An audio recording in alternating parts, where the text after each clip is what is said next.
Tchanã! Bom dia! Tá no ar o Conecta Metrópolis desta terça-feira, 30 de junho. Todo mundo covinhas on, Brasil classificado. Daquele jeito, nos acréscimos com o gol do Martinelli, improvável, com a redenção do Casimiro, que vocês da imprensa estavam reclamando, inclusive, e tudo mais, a classificação do Brasil, que hoje espera para ver com quem vai jogar, se vai ser a Costa do Marfim ou se vai ser a Noruega. Muitas questões nesta partida. O professor Ancelotti pôde repetir o time. Funcionou no primeiro tempo? Nananinana. Aí no segundo tempo ele voltou para o 4-2-4, para a alegria dos amantes do futebol bailarino. E desse jeito, com o Martinelli fazendo uma função diferente, o Brasil foi muito melhor que o Japão, que, vou usar a palavra se acovardou não, mas que se... teve um pouquinho de medo, da camisa amarela, e o Brasil conseguiu a classificação que outras seleções grandonas já estão, fuera. Já estão fuera, viu, Papi Perno? Bom dia, dona Marília Ruiz. Já estão fuera. E o Brasil passou graças a esse cara aqui. Porque eu quero dizer uma coisa, porque a dona Marília Ruiz sabe que eu sou um notório pé quente. Então, um dia eu fui lá no Emirates. Eu vou contar a história, aí então. Aí tinha lá cachecol de um monte de jogador, aqueles caras do Arsenal, aqueles tal lá de Declan Rice, aqueles caras aí, enfim, Gabriel Magalhães, Havertz e não sei o quê. Mas eu falei, não, vou comprar uma do Martinelli, porque o Martinelli um dia... Eu vou ser obrigada a contar. Vai ser importante para nós. Eu não gosto de falar da vida dos outros, mas vou ser obrigada. O cara foi lá e resolveu para nós. Agora, eu quero dizer uma coisa para vocês. O Brasil, eu falei algumas vezes aqui que o Japão talvez ainda fosse uma das poucas seleções com algum complexo de inferioridade em relação à seleção brasileira. E de novo. O Japão mostrou isso. O Japão jogou contra o antigo Juventus lá do velho Milton Buzeto, né? Aquele time que jogava todo retrancado e tal, né? Era um jogo que o Japão tinha que ter um pouco mais de ousadia. Afinal de contas, ele ganhava por conta de erros individuais do Brasil e poderia ter a classificação na mão. Mas não, resolveu jogar como time pequeno. E aí, contra time pequeno, dá para, em alguns momentos, ter o 4-2-4, que é uma solução de exceção. E ontem, naquele momento de exceção, foi muito bem utilizado. Bom, eu vou dar um bom dia para o Robson Morelli, vou pedir para ele esperar um pouquinho, porque o Piperno me obriga a falar sobre a vida pessoal dele. Eu não gostaria, mas eu não gosto de mentir para a audiência. Então vamos lá. Então o senhor veio com esse cachecol do Martinelli dizendo que o senhor é um pé quente. Então eu vou contar o que aconteceu nas suas últimas férias. Quando o Piperno comprou no dia que o Piperno comprou este cachecol do Martinelli, há 3 anos atrás, o Arsenal era líder do campeonato com 7 pontos em cima do City. O Piperno foi lá, o Arsenal. Ano passado, o Piperno... É verdade, foi o que aconteceu quando você comprou isso aí. No ano passado, por exemplo, outro exemplo do perfil de Fábio Piperno. Fábio Piperno foi tirar férias na Itália, em abril do ano passado. Vou tirar uns dias, Marília, vamos ter que parar de fazer as lives. Tá, tudo bem, Piperno, sem problema. Pisou na Itália. Ele torce para Inter de Milão na Itália. Pisou na Itália, morreu o Papa.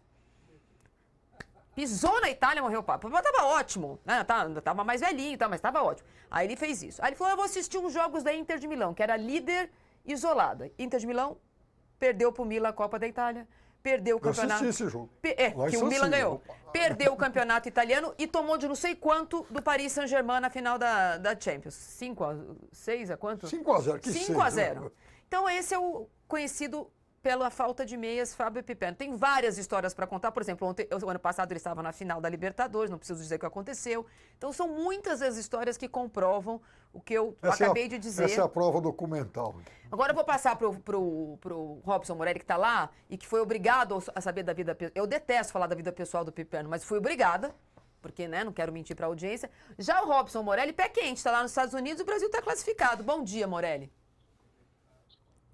Bom dia Marília, bom dia Piperno, bom dia a todos. Está classificado, tem que comemorar essa vitória, está nas oitavas de final, desde 90, né, que o Brasil não perde também partidas das oitavas de final. Na verdade, o Brasil sempre passou nas oitavas. Em 90, o Brasil perdeu para a Argentina, então tem esse retrospecto legal nesta fase. Oitavas de final, o Brasil vai conhecer o seu adversário. O Brasil, o que eu quero mais destacar disso tudo, da vitória do Brasil sobre o Japão, é um pouco a maturidade da seleção brasileira. Geralmente, quando a seleção sofre um gol, a seleção se perde toda. Aconteceu isso contra Marrocos, foi um primeiro tempo péssimo, mas dessa vez o Brasil tinha até mais motivos, viu, gente, para se perder na partida, porque o Japão começou bem, antes daquela parada ali para a água, depois, né, o Brasil estava mais ou menos bem, depois deu uma perdidinha, mas o Brasil poderia ter se descabelado com 1-0 do Japão, com o Japão fechando tudo para o Brasil não poder entrar, mas o Brasil teve paciência, teve maturidade, não mudou não mudou, né? Os jogadores não quiseram pegar a bola e resolver sozinhos a partida, então eu penso que isso é um pouco a cara do Ancelotti. O Ancelotti fazia muito isso com o Real Madrid na Liga dos Campeões e ele está conseguindo fazer isso na seleção brasileira. Então eu acho que é uma vitória da maturidade, é uma vitória da organização, é uma vitória que tem muito, muito a ver com o técnico da seleção brasileira, a gente vai falar disso. Pipo, é o seguinte, o Robson tem razão, porque apesar de o Brasil ter saído atrás com mais uma falha, que nós vamos destrinchar aqui a dupla Casimiro e Danilo, a verdade é que o Brasil fez uma coisa ontem que a gente não tinha visto, ficou com a bola. A dificuldade o Brasil tem um meio de campo menos criativo. Ontem, no primeiro tempo, Ryan e Matheus Cunha estavam falando idiomas diferentes. O Paquetá também não fez uma boa partida, mas a verdade é que o Brasil forçou, como tinha dito o próprio Ancelotti, o erro, subiu a marcação, quis sufocar o Japão, e o Japão, apesar de ter feito aquele gol num lance a la Cerezo, o Japão não acreditou que pudesse continuar sendo tão eficiente nesse tipo de jogo e foi cansando mais que a seleção brasileira. E aí, Pipeno, temos uma questão. Contar a história de trás para frente redime o Casimiro. Mas a gente tem uma Copa do Mundo que vai começar a ficar mais difícil e que a gente precisa falar sobre isso. O Ancelotti dobrou a aposta, voltou com ele para o segundo tempo. No caso do Danilo, ele não dobra a aposta. Ele coloca em campo aquilo que ele tem para colocar, já que ele fez uma convocação desequilibrada. Bom, eu acho que realmente os dois jogadores veteranos, né, e que têm a confiança do técnico, eles quase realmente comprometem a classificação do Brasil, até porque quando o Japão faz o gol, o Brasil não era pior que o Japão no jogo, o Brasil até tomava mais iniciativa. Aí a partir de uma falha individual, de um passe totalmente equivocado lá do Danilo, um cara experiente para saber que não se faz aquele tipo, né, não se cruza a bola naquela região daquela forma, ele proporcionou o contra-ataque que poderia ser evitado. Mas aí vem a história do Casimiro repetindo o roteiro do famoso jogo contra a Croácia. Ele tem cartão amarelo. Ele tem cartão amarelo, é vencido pelo japonês. E qual seria a primeira reação de um volante em uma situação como aquela? Vai lá e faz a falta, interrompe o lance e acabou a história. Mas não, ele tem cartão amarelo.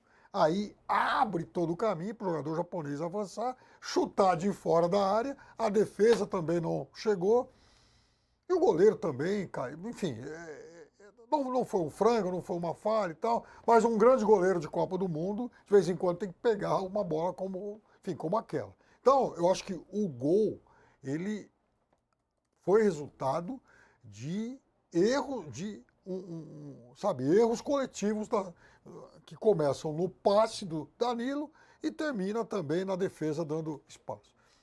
Mas aí vem, para mim, foi a parte positiva.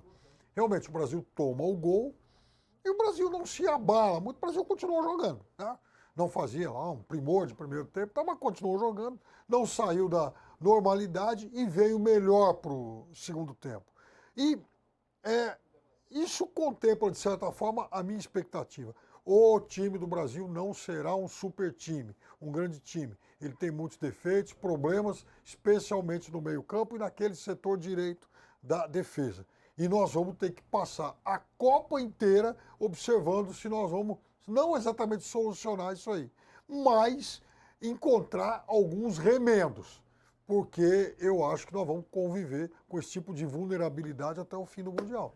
Ô Robson, a gente tinha achado o time e agora a gente, entre aspas, desachou, porque além da questão do Paquetá, que provavelmente não vai conseguir jogar no jogo no domingo às 5 da tarde, a verdade é que contra um time que marcou muito bem o Vinícius Júnior no primeiro tempo, aliás, o jogo inteiro, o Vinícius foi bem, mas foi muito bem marcado, a gente achou essa dificuldade, né? O Brasil teve chance, o Brasil foi melhor no segundo tempo, tudo isso é verdade, era um jogo mais difícil, o Brasil conseguiu virar a partida e tudo isso. Mas eu acho que agora ele, entre aspas, desachou, porque eu tenho a impressão que ele vai manter o Martinelli no time. E mantendo o Martinelli do time, porque ele fez toda uma declaração de amor que o Martinelli é quase um 8, eu falei, até doeu meu coração quando ele falou isso. Não, professor, não é. Mas ele falou lá que o Martinelli funciona como um 8 moderno, box to box, joga pelo meio e dá espaço pro Vinícius e tal. Eu acho que ele, entre aspas, desachou. Ele provavelmente não pode repetir o time por conta do Paquetá. Mas acho que mesmo que pudesse, talvez ele vai fazer a história de recuar o Matheus Cunha para ter um outro jogador na frente e aí reconfigurar o time. E esse jogador pode ser o Endrick também, recuando o Matheus Cunha. Mas vamos por parte. Eu queria falar da lambança do sistema defensivo da seleção brasileira. Muito bom classificar, muito bom estar nas oitavas. A torcida brasileira fez festa, mas a gente tem que pôr ali o dedo em algumas feridas. O setor defensivo fez uma lambança gigantesca no gol do Japão.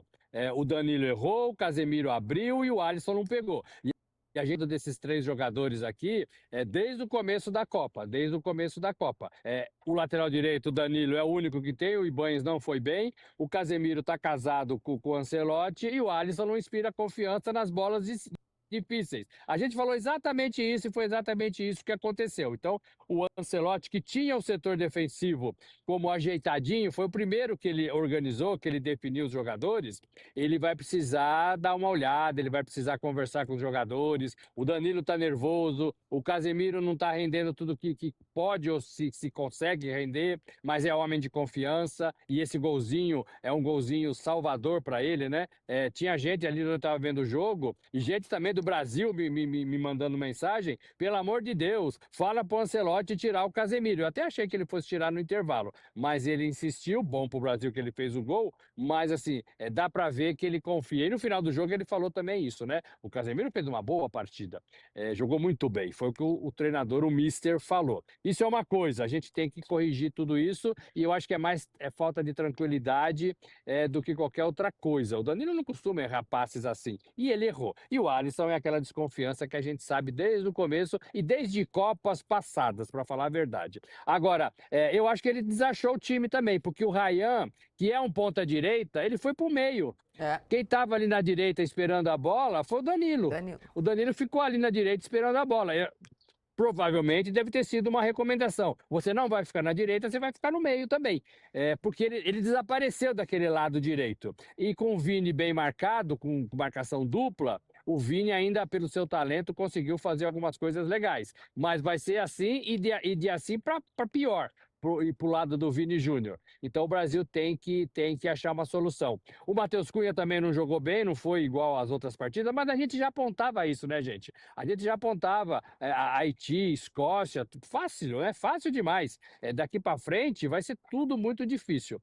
Mas a mobilidade, a movimentação do Matheus Cunha é importante. O Martinelli entra na briga, o Endrick continua na briga, foi o primeiro a ser mudado, né, ser escalado. Eu fico ali com esses 2 jogadores por causa da contusão do Paquetá. Coxa posterior, né, coxa esquerda, parte posterior, costuma levar alguns dias para melhorar. E você vê que é o terceiro, né? O Wesley foi embora, o Rafinha está se tratando e agora o Paquetá. Tudo muscular, né? Tudo lesão muscular. E você acha também que ele desachou? Não, eu acho que agora tem mais dúvidas, até porque vai ter que trocar um jogador, né? Enfim, o Paquetá não vai atuar. Aí muda também o esquema, você não acha? Eu acho que ele vai. Porque o Paquetá é o único. O Paquetá é o substituto do Matheus Cunha. Aí ele vai ter que antecipar o Matheus Cunha. Mas aí que está o negócio. Vocês acham que realmente o Paquetá está fazendo o trabalho de um bom meia? Não. Essa é a minha questão, então. Por isso que eu acho que não seria um absurdo imaginar adaptar o Matheus Cunha ou eventualmente o Martinelli para fazer isso. Porque para fazer o que o Paquetá fez até agora na Copa, não é algo tão difícil assim. Eu preferiria, assim, eu acho que a Noruega vai ser um teste muito crucial se a Noruega, ou mesmo a Costa do Marfim, porque vejam só, são seleções que elas estão num caminho intermediário entre, por exemplo, um Japão e uma Argentina. Ou seja, elas são, para mim, duas seleções mais fortes que o Japão e mais fracas do que, enfim, a Argentina. O que isso significa? Na minha cabeça, para enfrentar uma Argentina, a melhor opção para completar esse tripé seria o Danilo. Em compensação, para jogar contra um time retrancado como o Japão, um jogador com característica mais ofensiva, porque o adversário vai ficar todo recuado. Agora, a Noruega fica ou a Costa do Marfim, os dois ficam mais ou menos no meio do caminho.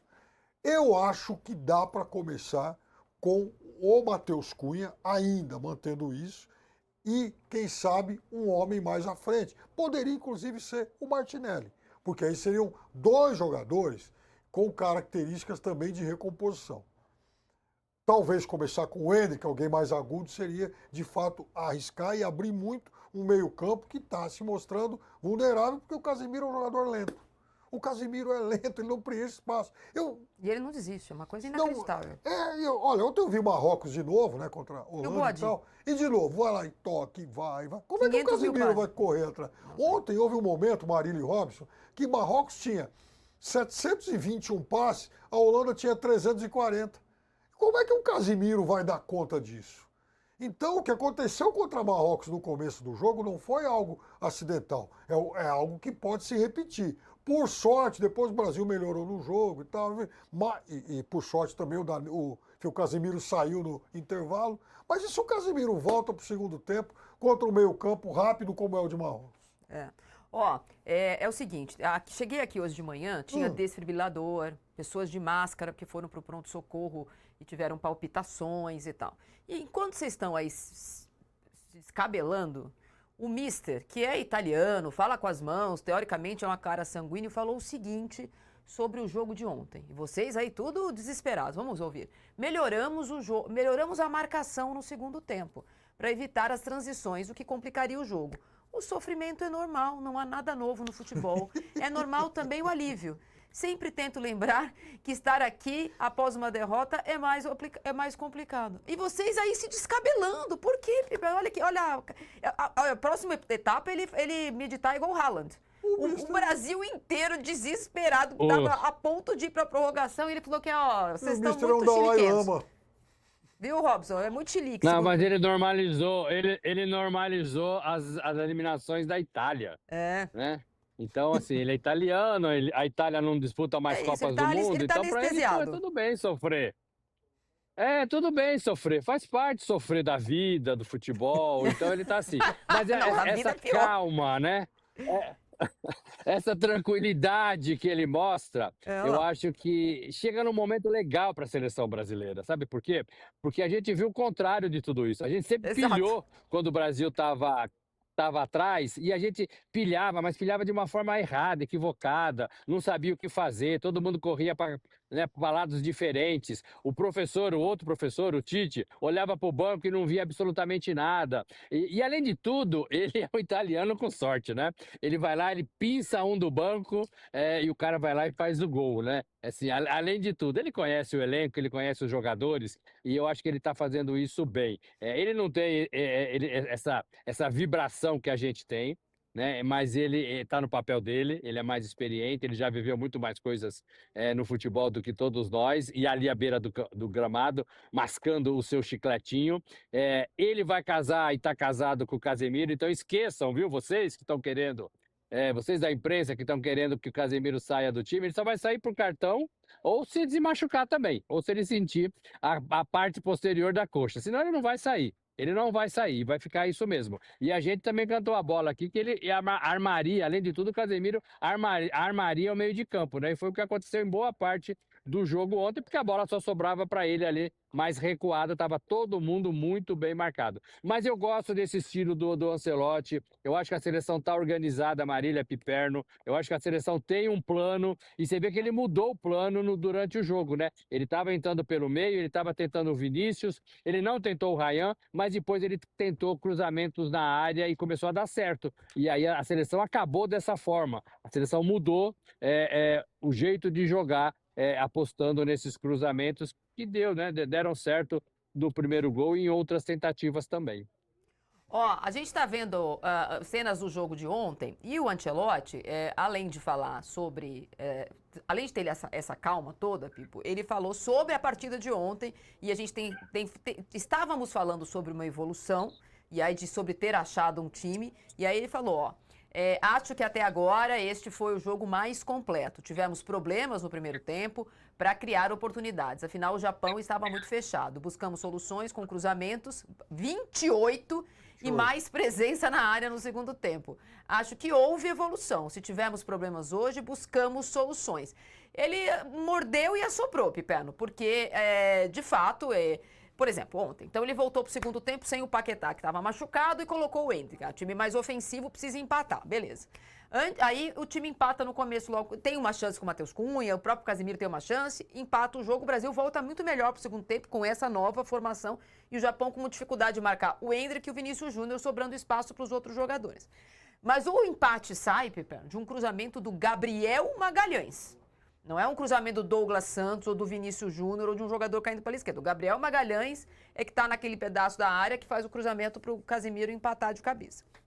Aí, a segunda carta que ele põe na mesa para virar o jogo é o Martinelli. Então, ele ontem, quando ele fala que é o jogo... A solução dele não foi... Olha, não quero falar a pessoa que não pode ser nomeada, mas a solução dele foi o Martinelli. Então, quando ele fala que foi o jogo mais completo, difícil e tal, realmente foi um jogo que trouxe detalhes mais desafiadores, porque diferente do que aconteceu contra o Marrocos, dessa vez o Brasil foi para o intervalo perdendo. Contra o Marrocos, o Brasil era pior, mas empatou ainda no primeiro tempo. Contra o Marrocos, ele fez uma substituição no intervalo, por conta de... fez duas, mas uma delas, a do Casemiro, pela questão do cartão. E ontem não, né? Ontem não. Ontem ele foi obrigado a mexer por conta de uma lesão. Então isso também é mais desafiador. Aí vai o professor, percebeu, né, o Japão muito frágil, muito vulnerável no jogo aéreo, levanta uma, quase entra, levanta a segunda, o goleiro pega, levanta a terceira, aquela confusão que a bola quase entrou, levanta a quarta, a bola entra. Uma hora ia acabar entrando, porque o Japão é muito ruim no jogo aéreo. No momento, o Abel Ferreira da seleção brasileira, é bom que se diga. O professor Abel não faz nada diferente disso. Agora, ele usa o banco realmente de uma forma surpreendente. Não imaginava que o Endrick fosse voltar, até porque um jogo que o Brasil usar da artilharia aérea talvez fosse uma partida até mais apropriada para o Igor Thiago. O Igor Thiago, não é que ele está no último lugar da fila, ele está carregando o cooler, não é possível. O time vai cruzar a bola na área, 28, e não estou dizendo que tinha que colocar, não é isso, mas se a opção era essa e ele falou sobre cruzamentos, e o Igor Thiago não é opção, então... Então a minha sensação é que estão ele e o Neymar lá fora, tirando para o ímpar para ver quem é que vai... ficar fora mais tempo, porque, veja, ele usa, e nós falamos aqui, o Neymar não vai entrar em jogo difícil em tempo normal, porque corre o risco de ter que jogar a prorrogação, e o Ancelotti não vai correr esse risco. E ontem ele mostrou mais uma vez isso. Quer dizer, dá cada vez mais, para mim pelo menos, a impressão de que, olha, já paguei a cota Neymar. Vocês me encheram a paciência, eu trouxe o cara para jogar o Mundial, coloquei uns minutinhos aí, porque já estavam pegando do pé. Agora chega. Agora eu vou jogar com o time que está novo, fresquinho, com fôlego, com bala, com físico, para ganhar jogos dessa Copa, porque essa Copa é a mais física de todos os tempos. E os jogos estão demonstrando isso. Veja, só o Brasil ontem ganhou no tempo normal. E assim mesmo, na última bola. Está muito difícil. Mas aí eu penso que ele tentou o Endrick, por causa da força do Endrick, e na tentativa de segurar jogadores ali em torno do Endrick, para liberar um pouco mais espaços para os outros jogadores. Depois, eu acho que ele viu que funcionou, começou a funcionar, né? O jogo aéreo, e aí ele teve o bombardeio, e é assim que a gente vai jogar, e fim de papo, e assim também que pode ganhar uma partida de futebol. Então o Mister não tem problema nenhum de jogar a lá Mourinho, de jogar a lá Ferreira, né, Abel Ferreira, ele não tem problema nenhum. Agora, em relação ao Neymar, ele sabe que o Neymar está no fim dessa fila. Ele não vai colocar o Neymar, a gente já falou isso. O Neymar tá ali, gente. O Neymar tá ali para recuperação física, para voltar a jogar o Campeonato Brasileiro, né? Se ele continuar no Santos, é claro. Porque faltam mais 4 jogos. As dificuldades vão aumentar. Os times vão correr mais, a intensidade, imagina-se que vai aumentar, porque ninguém quer ficar fora das fases agudas. Você vai fazer o quê com o Neymar ali? Você vai colocar o Neymar aonde? Então, a lista do banco, né, a fila do banco, ela tem o Neymar lá para trás, lá para trás. Então, eu acho que ele tá fazendo certo, ele tá buscando algumas pecinhas ali que ele entende que pode mudar o jogo, e ele jogou ali também o Martinelli pelo lado esquerdo para tentar desafogar o próprio Vini Júnior. O Vini Júnior não estava conseguindo nada por ali. Nada. Marcação dobrada, às vezes até tripla. Muita gente para você ter que driblar e passar e vencer. Com o Martinelli entrando por ali, ele quebra um pouco isso. O jogador japonês não sabe, corre atrás de quem, né? E aí você abre um pouco mais de espaço para o melhor jogador do Brasil, que ainda é o Vinícius Júnior. O meu ponto bem negativo dessa partida, gente, foi o Ryan. O garoto foi mal na entrevista sobre os japoneses e foi mal na partida também. Não fez absolutamente nada. Eu acho também que o fato do lado direito ser muito mais manco, tem muito menos possibilidade de jogo por ali, também prejudicou um pouco o Ryan. Olha só, aqui no nosso chat, as pessoas estão concordando com a não utilização do Neymar em alguns termos mais fortes, outros menos fortes. Vou ler alguns aqui, por exemplo. Os jogadores brasileiros não têm vontade, para que se cansar, fala o Henrique Donizete, está falando que o time do Brasil joga com menos vontade, alguns times dão mais sangue nos jogos. A Letícia Fernandes fala, viu só, Neymar para quê? O Rafael Vilas fala, nosso herói sem capa, Endrick, não fez nada. Discordo, acho que taticamente ele foi muito bem. O Henrique ainda fala assim, por que levou o Neymar? Tirou o lugar de um jogador que tem condições de jogar. O Lelo Amaral fala, eu acho que dificilmente o Neymar joga, concordando com o Piperno, e o Endrick entrou por conta da força.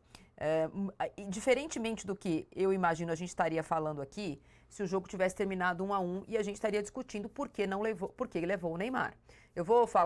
Vamos ler aqui uma frase do que o Ancelotti respondeu após a partida sobre a utilização do Neymar. Ele falou assim, sim, estávamos pensando sobre colocar o Neymar. As vitórias são dos jogadores, as derrotas são dos treinadores. Disse ao Neymar que se não empatássemos até o minuto 60, o colocaríamos. Estávamos pensando em colocá-lo na prorrogação. Estávamos pensando, não é? Eu ia colocar. Eu vi muita gente falando assim, não, ele ia colocar. Ele falou, estávamos pensando em colocar na prorrogação. Estava tudo claro com ele. E ele tem uma outra frase dele que não está aqui, mas é uma continuação dessas respostas sobre o Neymar, que ele fala assim, quando empatamos, eu não quis mudar a dinâmica do jogo, que tem um pouco a ver com o que o Neymar pode entregar coletivamente. Ele gostou do 4-2-4, ele manteve o 4-2-4 e ele continuou jogando assim. Se ele coloca o Neymar, ele precisa colocar o Neymar de último, e aí não dá para jogar no 4-2-4, jogar no 4-2-3-1, para deixar esse Neymar, como ele disse, que não pode recompor, não pode marcar, etc e tal. Então vai ficando, como disse o Piperno, cada vez mais claro que a gente convocou um jogador que pode entregar muito pouco. Vou fazer uma matemática rápida aqui. Nós estamos no dia 30 de junho, faltam 19 dias para acabar a Copa. O Brasil começou com 26 jogadores convocados. Logo de começo caiu o Neymar. 25, porque o Neymar não podia, ninguém sabia que tinha o Neymar. Os outros dois goleiros não vão jogar, 23. Machucou o Wesley. Convocou o Ederson, que não entrou em nenhuma partida, 21. O Ibañez jogou meio tempo contra Marrocos, também está lá agora participando do grupo, 20. O Igor Thiago parece que não é mais opção para nada, era grande escolha, depois jogou contra a Croácia, Igor Thiago e mais 10, etc e tal. 19. Rafinha machucou, 18. Paquetá machucou, 17. Casemiro saiu também reclamando de uma dor que eu acho que não tira ele do jogo. Piperno, nós estamos com possibilidade de usar 16 jogadores na Copa agora. Bom, o Brasil vai ter agora mais 5 dias, né? O jogo é domingo. Domingo. Né? Então, né, dá para, enfim, pelo menos, por exemplo, Casemiro, né, descansar e tal, né? Nem contei o Casemiro nessa.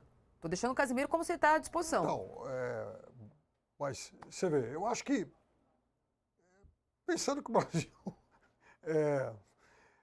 tem aí os dois zagueiros, estão bem, assim, tem alguns caras que eles estão se mostrando essenciais. Tem um jogador que eu acho que ele está se revelando cada vez mais importante para a seleção aqui no Brasil, e ele é o patinho feio do time titular, que é o Douglas Santos. Ninguém fala dele. E, por enquanto, o Brasil, aquele setor dele é aquela zona do campo em que o Brasil menos tem tido problemas até aqui. Tomara que continue assim, que se fale cada vez menos dele. Não é um jogador com vocação, por exemplo, ofensiva, Nem sempre ele contribui com o Vinícius Júnior, por isso é importante ter um jogador de meio campo ou um segundo atacante passando por lá para tentar abrir esse espaço. Mas eu acho que é um jogador que discretamente vem dando segurança ao técnico da seleção brasileira. Os problemas estão para o outro lado. E aí o Robson tocou no nome do Ryan. Eu acho que o Ryan, embora, né, tenha participado do lance do segundo gol, ele recupera a bola e tal, o que eu mais senti falta do Ryan ontem, que o Ryan é um cara agudo, um jogador de ímpeto, um cara de ir para dentro, de enfrentar a marcação. E ontem, desde o primeiro tempo, ele estava se limitando em pegar a bola, trazer para o pé esquerdo, cortar para dentro e tentar cruzar. Eu acho pouca ambição. Veja, o Endrick muitas vezes ele vai sair do jogo até como um dos piores, porque ele vai tentar 1, 2, 3, 10. Ele vai tentar sempre. Ele é um atacante impetuoso. O Ryan tem que mostrar isso, essa fome, tem que ter essa confiança. Se perder 1, 2, 3, tenta a sexta, sétima, oitava, que vai ter um momento em que vai dar certo. Então eu acho que faltou ontem o garoto acreditar mais nele. Tem que ver o que o Ancelotti pede para ele, né? Claramente ontem ele pediu para sair da ponta direita. Você vai ficar no meio ali, bagunçando, ajeitando, se escondendo, aparecendo. Certamente ele saiu da ponta direita por orientação do treinador. Eu penso igual, se você tem que renovar e você tem que pôr alguém jovem, com bastante vontade, você tem que dar a esse jogador liberdade para ele fazer o que ele sabe. E o Ryan não fez nada do que ele sabe ainda. O Ryan está quase que um ladrão de bola e um defensor pelo lado direito. E ontem nem isso ele ajudou tanto. Precisa soltar os jogadores. O Endrick tem mais personalidade. O Endrick, ele sabe o que ele quer. O Endrick tem um plano de Copa do Mundo. O Endrick, ele entra e ele se mostra, ele tenta, ele abusa, e ele vai para cima. E o Ryan, a gente não viu isso. E são jogadores quase que da mesma qualidade, né? Um pouco diferente no posicionamento, mas são jogadores que poderiam fazer a mesma coisa. Partir para cima dos marcadores e não ver, não tomar nem conhecimento de quem está marcando esses dois caras do Brasil. Mas eles não. O Ryan está travado. Está travado. Como estava também o Bruno Guimarães, né? Como estava também o Bruno Guimarães no meio de campo. Ele não conseguia fazer nada, estava ali casadinho, que nem arroz papa, né? Junto com o Casimiro. Agora ele está mais soltinho, ele está chegando um pouquinho mais. Ele tá avançando, ele está participando de jogadas. Certamente o Ancelotti viu isso e deu mais liberdade para ele. Precisa fazer a mesma coisa com o Ryan, se ele quiser continuar com o Ryan pelo lado direito. Eu tenho dúvidas agora, depois dessa partida, que o Ryan seja realmente o dono absoluto daquela posição pelo lado direito. Eu acho que ele vai manter, inclusive porque ele que rouba a bola do segundo gol.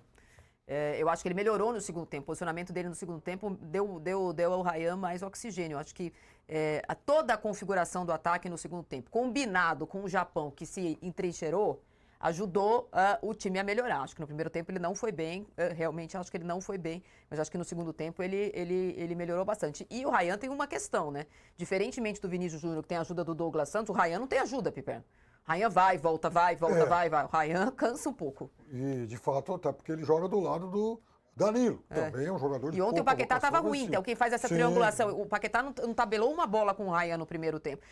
Eu acho que no segundo tempo melhora essa configuração, porque o Ryan participa muito mais no jogo, e é ele, inclusive, que rabisca ali na hora ele que rouba a bola, ele que insiste e passa a bola para o Bruno Guimarães, que dá mais uma assistência. Vamos falar um pouquinho do Bruno Guimarães também. Mas para mudar de assunto de Ryan, que eu acho que vai ser mantido também por falta de muita opção, porque não me parece que o Rafinha, ninguém sabe o que o Rafinha tem, mas o Rafinha não vai estar à disposição, né? Desculpa, só uma última coisa sobre o capítulo Ryan. Um detalhe que está passando meio, enfim, despercebido é o seguinte: o Brasil ontem terminou com 2 atacantes com menos de 20 anos. Eu fiz uma rápida pesquisa mental, eu não me lembro, não encontrei nenhum jogo mata-mata, nenhum jogo eliminatório de seleção brasileira em Copa do Mundo em que tenha ocorrido isso, né? Então, o professor já traz essa ousadia aí um pouquinho diferente dos antecessores. Ó, é impossível a gente. Uma vitória, tá todo brasileiro feliz. Ontem uma baita festa aqui em São Paulo, no Brasil inteiro. Um gol no último minuto amplia ainda mais, né? Tivesse sido 2-1 no primeiro tempo e depois talvez a gente tivesse tido uma outra impressão. Mas o Brasil tentou, foi melhor no segundo tempo e uma grande explosão de felicidade com um gol nos acréscimos. Porém, a verdade é que durante o jogo, o Trending Topics mundial é, pelo amor de Deus, tira o Casemiro. O Casemiro empata o jogo, depois sai, nunca critiquei. Então, a dupla Casemiro e Danilo, que são pilares desse time, então tem até lá a pergunta de quem foi a culpa, né, do gol do Japão. Acho que tem muito mais do Danilo do que do Casemiro, mas tem uma questão, todo mundo teve déjà vu do jogo contra a Bélgica. Porque ele não fez a falta, porque ele tá amarelado. O Casemiro é assim, um jogo de Copa, um amarelo, um jogo de Copa, um amarelo. E aí, ó, nós temos os números do Casemiro ontem, um gol, 89 minutos em campo, ele sai no último minuto, acertou 68 de 76 passes, fez um desarme. Não dá pro cara ser o único volante do time e ter isso que me pega, entendeu? Um desarme. E ganhou 4 de 7 duelos, quer dizer, ele perdeu quase que 50% dos duelos tentados. Ele é marcador, Piperno.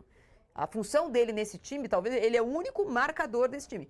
Me preocupa. E o que me preocupa mais é, em relação ao Ancelotti, não é a teimosia, é a impressão que ele passa para os outros jogadores. Então, o Fabinho e o Ederson, que podem fazer essa função, além do Danilo Santos, mas o Danilo Santos eu imagino que ele pense na função do Bruno ou na função do Paquetá, ele não pensa no Danilo Santos como 5, eles devem olhar e falar assim, o cara tem amarelo, o cara não tá jogando nada, o cara quase entregou 2 vezes ontem, quase foi expulso, teve o lance que podia ter sido expulso, e Piper não sai. Só que ele tem o amarelo e só zera de novo agora nas quartas.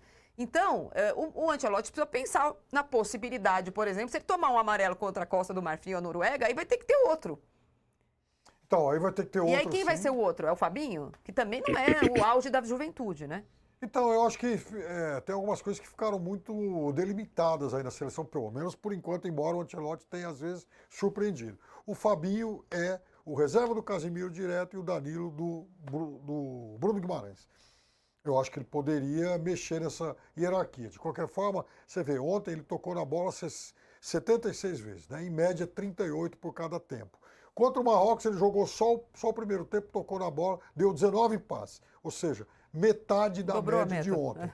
E aí, vejam só, né? Contra o Japão, que está todo fechado, recuado, ele teve campo livre para jogar, então era natural que ele aparecesse menos. Agora, o problema é que é um jogador que faz um desarme. Em 90 minutos é muito pouco, até porque isso era uma característica muito forte dele, né? Então ele perdeu isso. Veja, ele está sobrecarregando o equilíbrio do meio-campo brasileiro. Ele está contribuindo pouco na marcação. Ele deveria contribuir mais. Então, quando o Brasil enfrentar uma seleção como o Marrocos, por exemplo, que goste mais da posse de bola, o Brasil, de novo, corre o risco de ter muitos problemas se não tiver algum jogador mais leve, algum jogador mais rápido com ele, para dar esse volume, para ocupar mais espaço na zona central do campo. Mas eu não vejo a menor possibilidade do Ancelotti mexer com o Casemiro. A menor possibilidade. O cartão talvez caia do céu na próxima partida e aí ele tenha que cumprir suspensão. E aí sim, ele muda o time no meio de campo. Porque ele tinha tudo para mexer nessa partida contra o Japão no intervalo. Tirar o Casemiro estava ruim, não estava fazendo nada. E agora os números só comprovam que todo torcedor brasileiro estava pedindo no primeiro tempo. De fato, teve aí um clamor para a saída do Casemiro depois da sua apresentação no primeiro tempo. E já tinha tido também em outras partidas dessa Copa do Mundo. Então, ele não tira. E ele só não tira, como ele também elogia o Casemiro no fim da partida. O gol foi importante, a gente tem que reconhecer.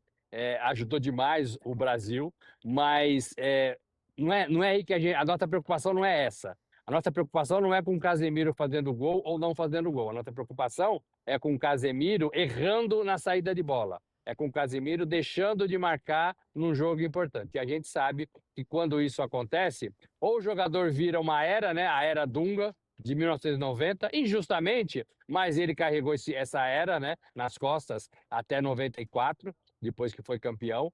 E a seleção pode ter isso também em relação ao Casemiro. O problema do Casemiro, e olha só, não é fazer gol, não é ajudar no ataque, não é ajudar na distribuição de bola, é marcar. É a única coisa que ele faz no futebol, é a única coisa que o levou para a Europa, é marcar. É cortar jogadas, é interromper lances do adversário. E ele não está conseguindo fazer isso. E ele está com medo, claro que ele está com receio, medo de tomar um segundo amarelo, de ficar fora, de tomar um vermelho, Então ele está jogando, gente, parece que ele está pisando em ovos. Ele não está sendo o Casemiro que o trouxe para a seleção, talvez, que o fez na sua carreira, na sua vida. Ele está jogando ali, ó, do meio de campo para trás, distribuindo bola e tendo um desarme numa partida. O gol é importante, mas o Casemiro não está ali para isso. Ele está para o oposto disso. Ele está para marcar os rivais e ele não está dando conta disso. Para você que está com a gente no canal 143 da LGTV, a gente vai para um rapidíssimo intervalo. E para você que está com a gente aqui ainda no YouTube,